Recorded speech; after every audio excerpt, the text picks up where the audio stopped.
Good day, everyone. My name is Titus Senko. I'm a nurse by profession, and I'm also a student at Mathare KMTC, majoring in mental health. And welcome to Mathare.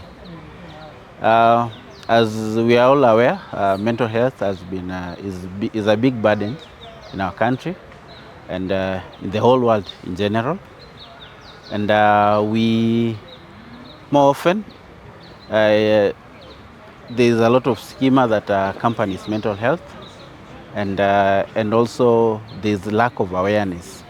It's a big burden in our country in terms of the number of hospitals that we have. They are not enough. In terms of the workforce that we have that has to deal with mental health, it's also not enough. And being a mental health month for men, June, today we are going to focus a little bit more about men's mental health as we wrap up the month of June. We are here to shine a little light on men's mental health because as a man, I understand that it is very hard for men to really come out and speak about themselves, what is affecting them when they are going through hard times. It is very hard. And being a mental health month for men, we just want to encourage men to come out and talk about what is affecting them. And as fellow men, it is as well important so that we can support our fellow gentlemen, because we are always being told that we toughen up every time, and things can go wrong. So it's very important that we support our fellow men and be able to come out and speak of the things that really affect us. When we focus about mental health, more often we only think about medication, psychotherapy, and we tend to overlook the other part, which is personal grooming. And when it comes to mental health, actually one of the very first indication that someone is struggling with their mental health is the decline in personal grooming. Many times someone would neglect themselves, and they start not taking a shower, or they don't dress well. And personal grooming is so important because it's an indication that someone is either doing good or they're not doing okay. So personal grooming is important because it shows just how someone is improving when maybe they were suffering from mental health. When you see them start taking a shower, dressing up well, and just looking good, is an indication that they're doing well. So personal grooming is so important in mental health.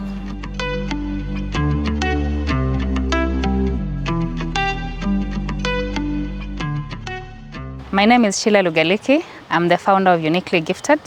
This is an organization that focuses on supporting people with mental illnesses as well as their caregivers.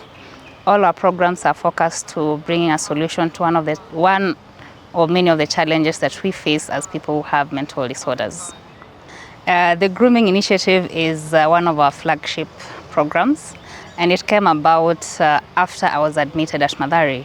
It is through lived experience. I saw what the patients were going through. If someone has been admitted for 6 months and yet no one has groomed their hair, how they look really does not reflect how they are feeling. So someone gets that disconnect and they feel kind of neglected. There's that lack of human connection. So I told myself, when I get discharged, I will come back, not as a patient, but are friends of Madari, to come and support them in this aspect, because as a hospital they couldn't manage to fill this gap due to the shortage of resources. Let me start with the patients. When we are here, when we are grooming, we end up interacting with them as well. So the fact that people outside, strangers just came in and they're offering this service, the patients are always extremely excited and very grateful. Most of them would say they don't believe someone would just take their time to come and be with them, to just have some time with them. And then for the feedback from the staff, especially the nurses, they give feedback saying the following day when they come in, the patients are always in very good spirits. The mood has shifted. You can tell patients are happier, and it helps with their recovery journey. Yeah. Not to judge. There's a lot of stigma surrounding mental health. So if a man would come and say they are not feeling well mentally, they are spiraling into depression, most people will be quick to tell them to man up. And you cannot man up out of depression. You need help. So one thing that I can encourage, this one goes to everyone. Let us stop with the stigma. If someone comes to you and they're overwhelmed, if you cannot help them, it's best to refer them to someone who can, instead of shutting them down and making them feel worse than they were feeling. In Kenya, the budget allocated to mental health is 0.01% of the national health budget. This one is negligent when you look at what they need to provide, the resources they need to give the patients. You're talking about medication, you're talking about the staff, security, food, clothing. This time, you can see the weather is chilly. Now they need more clothing that is warmer, but they cannot give this if we do not have the resources. So if the government could just, I always say, if they could add it to even 2%, then it makes sense. But 0.01% is too little to tackle mental health. Yet everyone is saying mental health is a crisis, it's an emergency. But then we are just saying this in theory, but we are not putting in the work. Give us the resources.